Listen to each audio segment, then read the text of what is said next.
హనుమంతుడు గురించి 10 ఆసక్తికరమైన విషయాలు. 1. హనుమంతుడు చిరంజీవి.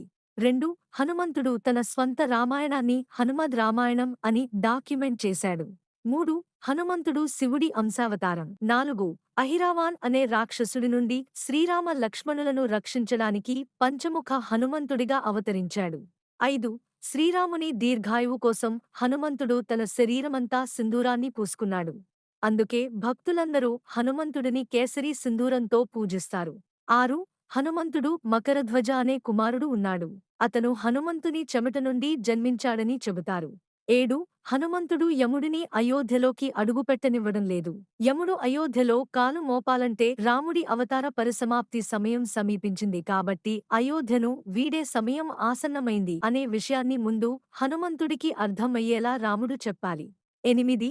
సూర్య నమస్కారాన్ని మొదటిగా హనుమంతుడే ఆచరించారు.